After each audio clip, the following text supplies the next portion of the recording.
CBS 라디오 김현정의 뉴스 쇼.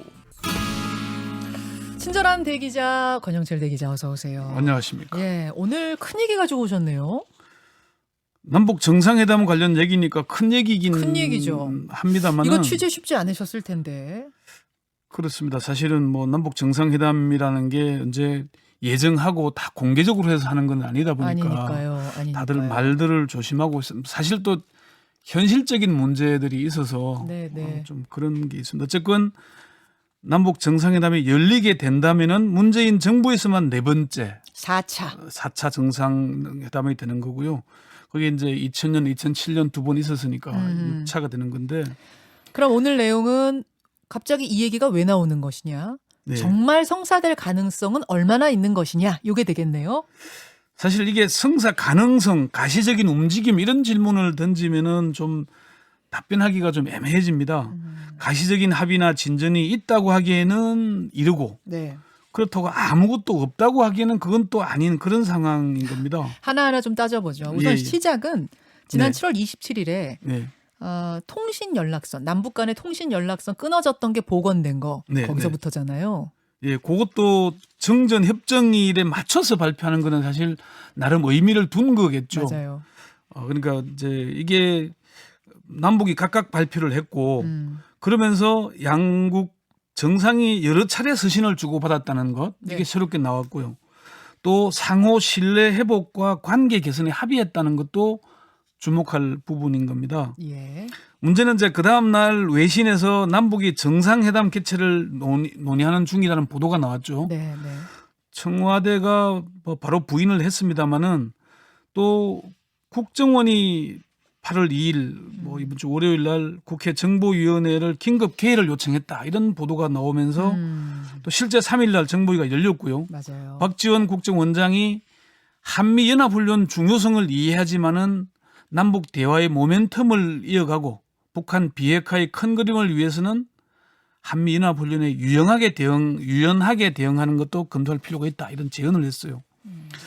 이 얘기를 하다 보니까 갑자기 뭔가 급진전되고 있는 게 아닌가. 그렇죠. 뭔가 아기가 딱딱딱딱 맞으면서 흘러가는 속도 있게 흘러가는 느낌이 들다 보니까 진짜 남북 정상회담 지금 준비하고 있는 거 아니야? 이 얘기까지 나오는 거예요. 심지어 박지원 원장이 남북 통신 연락선 복원이 김정은 위원장 요청에 의한 것이다. 네, 이렇게 그 얘기를 했잖아요. 했다죠. 김정은 위원장 이름이 나오고 이런 게 뭔가 돌아가니까 급박하게 이루어진 것 같으니까 정상회담이 바로 임박했나? 이런 기대치를 높이고 있는 거죠. 그런 상황입니다, 여러분. 그런 네, 그래서 상황. 자, 그러면 네. 국정원이 국회에다가 정보위 긴급 개최를 국정원 쪽이 요구했다는 거 이거는 팩트입니까? 굉장히 이례적인 일이어서요. 그렇게 보도가 됐는데 국회 정보위 여당 간사인 민주당 김병기 의원에게 물었더니 반은 맞고 반은 틀렸다 이래 답변을 그게 하더라고요. 무슨 말이에요?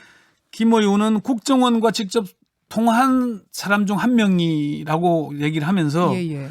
국회 정보위 소집은 정보위 차원에서 국정원에 요청한 것이다. 이렇게 또 얘기를 하더라고요.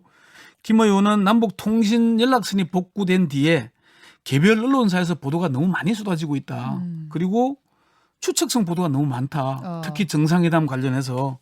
그래서 국정원 공식 브리핑을 통해 사실관계를 정리할 필요성이 있었다. 그래서 이제 좀 요구를 했는데 너무 급하게 회의 일정을 잡는 바람에 뭔가 대단한 게 있어서 열린 거 아니냐. 그런 얘기까지 가게 됐던 거다. 이런 얘기를 하더라고요. 그러니까 서로 원해서 열린 거다 그런 이야기고. 네. 그럼 김정은 국무위원장이 먼저 통신선 복구를 요청했다는 그것도 이거 사실이에요? 뭐 어떻게 된 거예요? 박지원 국정원장이 국회 정보에서 그렇게 말한 건 사실입니다. 네. 근데 통일부가 곧바로 부인을 했죠. 박지원 원장 말을 부인했어요. 예. 통일부는 국가정보원이 남북통신 연락선 복구는 김정은 북한 국무위원장이 요청한 것이라고 발표한 것과 관련해서 통신 연락선 복구는 어느 일방이 먼저 요청한 것이 아니다. 양측이 서로 충분히 협의하고 합의한 결과였다. 이렇게 발표를 했어요. 누구 말이 맞는 겁니까? 한쪽은 그런 거짓말하는 겁니까? 그래서 다시 이제 정부 고위 관계자들 여러 군데 확인을 해보니까 네. 용어 선택의 문제다. 이렇게 얘기를 하더라고요. 그게 무슨 말이에요? 국정원 발표대로라면은 김정은 위원장의 요청을 우리 측이 받아들이는 게 되지 않습니까? 그럼 실제 상황은 그렇지 않다는 거죠. 양 정상은 남북 관계가 너무 오랫동안 장기간 경색된 건 문제가 있지 않나. 신뢰도 회복해야 하고 관계 개선에도 나서야 하지 않겠나. 그런 원론적인 얘기를 했다는 겁니다. 서신에서. 네. 양 정상 간 서신으로 의견 교환을 하는 건데 주고받더라도 얼마나 뭐 얘기를 상세히 쓰겠습니까? 대화하는 게 아니니까 그런 정도의 공감이 있었던 것이다. 이렇게 얘기를 하더라고요. 상호간 공감대를 이뤘기에 연락선 복원이 이루어진 것이다. 누가 먼저 꺼냈냐 그건 논란할 게 아니다. 라고 얘기를 했습니다. 그러면 4차 남북 정상회담 얘기는 그 서신에는 편지에는 들어있지 않은 거예요? 그렇습니다. 아. 국정원도 국회 정보위에 보고를 하면서 정상회담 언급은 없었다고 분명하게 밝혔다고 합니다. 김병기 의원은 정상회담 관련 얘기를 회의에서도 물어봤고 사적으로도 다시 확인했지만은 분명하게 정상회담 없었다. 얘기는 없었다 이렇게 확인을 했고요.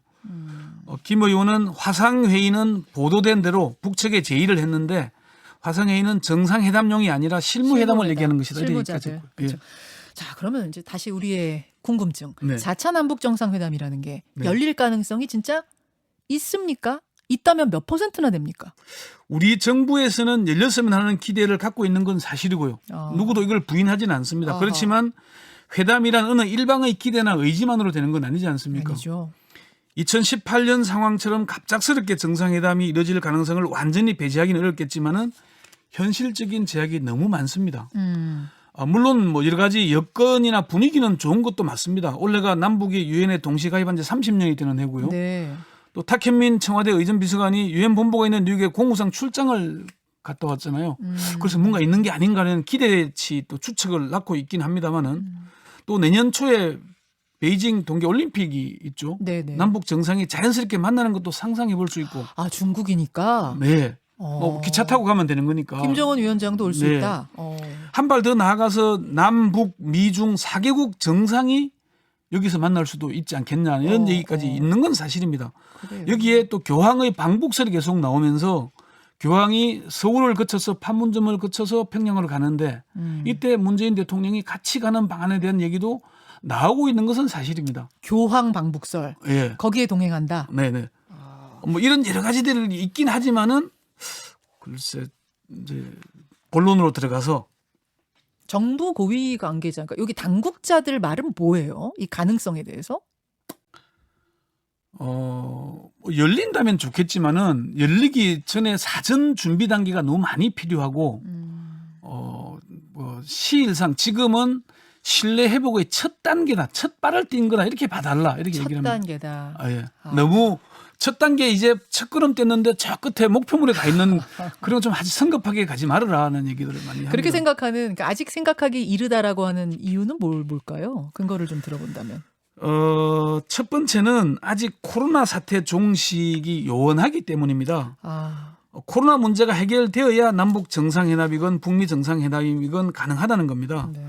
북한 김정은 위원장이 뉴욕 유엔 본부를 방문한다. 뭐 교통편도 문제가 되겠지만은 이 코로나 상황에서 갈 수 없을 것이고 베이징 올림픽에 참가하는 것도 코로나 위협에서 벗어날 수 있어야 가능하다는 그러네요. 거고요. 그러네요. 지금으로서는 코로나가 가장 큰 난관이라는 겁니다. 아직 이르다고 보는 두 번째는요? 정상회담이 열린다면은 구체적인 성과를 내야 하는데 아직 네. 산 넘어 산이라는 거죠. 정부 고위 관계자는 남북이 관계 개선하자고 정상끼리 만나서 이제부터 잘하자 악수하면은 모든 게 일사천리로 진행되는 그런 게 아니다. 아니죠. 예. 예. 남북 정상회담이 정상이 만나고 북미 정상이 만나는 게 비핵화를 처음에는 이제 비핵화 할 거냐 말 거냐. 예. 그러니까 그걸로 회의를 시작했잖아요. 네. 그랬는데 이제는 함수가 복잡하다 이렇게 그렇죠. 표현을 하더라고요. 그렇죠. 잘해보자라고 할 수 있는 건 1차 때, 2차 때는 네, 될지 그렇죠. 모르지만 네 번째 만나면서도 그냥 잘해봅시다. 악수만 하고 끝날 수는 없다는 거예요. 그렇죠. 뭐가 나와야 된다는 그리고 거예요. 정상끼리 만나면서 그렇죠. 거래 맹세서 끝내놓고 이건 말고 저건 빼고 이렇게 논의할 수는 없는 거 아니냐. 맞습니다. 사전에 충분히 이 논의 실무회담이 필요한 것이고 화상회의가 나온 것도 화상회의는 실무진들을 만날 수 있겠지만은 정상이 화상하면서 합의서 도장 찍는 것도 아니잖아요. 모양새가 사실 잘 안 맞다는 거고. 세 번째는요. 남북 정상 간 회담도 중요하지만은 북미 관계 개선도 중요한 문제 아닙니까? 그렇죠. 트럼프 대통령이니까 탑다운 방식을 선호했지. 바이든은 그거 아니죠. 실무적인 문제를 항상 한다는 거죠. 그러니까 탑다운 방식 대신에 실무진에서부터 차근차근 성과를 내는 걸 선호한다는 겁니다. 네네. 역시 시간이 걸린다는 얘기고요. 네 번째는요. 네 번째는 남북 양측의 계산기가 복잡하다는 겁니다. 이건 무슨 말이에요? 계산이 복잡하다? 양쪽 다? 내년 3월 대선이 있죠. 예. 여당 입장에서는 이 정상회담이 정권 재창출에 도움이 되느냐 안 되느냐가 따져보지 않겠습니까? 아하. 2000년 첫 남북 정상회담을 총선 직전에 발표하는 바람에 사실 역풍이 불어서 역풍 총선에서 손해를 봤죠. 맞습니다. 올 연말이나 내년 초에 정상회담이 열리게 된다면 선거용이라는 비판. 아까 김기현 원내대표 인터뷰하면서 바로 반응 들었죠. 네. 그러니까 이게 이 계산기가 복잡할 수밖에 없는 겁니다. 그러니까 예전 같으면 야 남북 정상회담 이러면 이제 여당의 선거에 도움되고 이랬던 적도 있지만 사실상은 지금은 역풍이 불 수 있다. 뭐야? 저거 선거용이야? 선거용 북풍이야? 이런 얘기가 불 수 있다는 거죠. 정권 말기에 사실 2007년 14선언도 있지만은 네. 정권 말에 하다 보니까 네. 정권이 바뀌면서 곧바로 합의가 그래. 뭐 그냥 백지가 된 거잖아요. 그러면 진짜로 순수한 마음으로 남북 정상회담을 하겠다고 해도 오해도 받을 수 있다는 것까지 계산해야 되는 거군요. 그렇죠. 그러니까 알겠습니다. 어떤 비핵화나 어떤 성과를 낼 것인가 이 문제 해결되지 않으면 네. 어렵다는 거죠. 결과 없이는 안 된다. 네. 그래요. 한미 연합훈련은 그럼 어떻게 되는 걸로 보세요? 될 걸로 보세요? 뭐 어떤 형식이 되건 일단 열리지 않겠습니까? 통일부와 국정원에서 유연한 대응이 필요하다는 입장을 밝혔고 아까 말씀하신 대로 범여권 의원 74명도 공동 성명서를 발표를 했죠. 그렇지만 청와대에서는 예정대로 열기로 결정한 걸로 이렇게 알려지고 있습니다. 아직 구체적인 청와대는 예, 민주당 지도부도 지금 열다는 쪽이고 그렇죠. 그렇지만 지도부가 아닌 의원 중에 한 70여 명이 지금 열면 안 된다 성명을 낸 거고. 뭐 서명이 더 늘어날 수는 있을 겁니다만은 규모를 대폭 축소하거나 도상훈련으로 대체하는 방안도 거론되고 있지만은 북한에서는 훈련 그 자체를 문제 삼고 있잖아요. 맞습니다. 그렇기는 하지만 어쨌건 합의된 일정대로 뭐 한미 간에 합의해서 코로나 때문에 안 할 수는 있겠지만은 현재로서는 열릴 수밖에 없는 구도 아닌가 그렇게들 보고 있는 겁니다. 예. 그러면은 결론을 좀 내려보자면 긴 취재를 하신 결과 권영철 기자가 보기에는 뭐 문 대통령 임기 내 남북 정상회담은 가능성 몇 퍼센트? 그러니까 정상회담을 목표로 뭘 하진 않는다 이렇게 보면 될 것 같고요. 신뢰 회복과 관계 개선을 위해서 실무적인 회담 꾸준히 하면서 성과를 낸다면은 어느 날 갑작스럽게 될 수도 있겠죠. 뭔가 또 명확한 성과가 있다면은. 하지만 갈 길은 멀다. 갈 길은 멀다. 이제 첫발 뗐으니까 너무 성급하게 보지 말고 차분하게 좀 지켜보자. 이게 제가 마지막 하는 말입니다. 여기까지. 수고하셨습니다. 네. 김현정의 뉴스쇼는 청취자 여러분의 참여로 이루어집니다. 트위터, 페이스북, 레인보우 게시판, 그리고 단문 50원, 장문 100원의 유료 문자 샵 1212, 우물정 1212 통해 참여하실 수 있습니다. 김현정의 뉴스쇼, 여러분과 함께 만듭니다.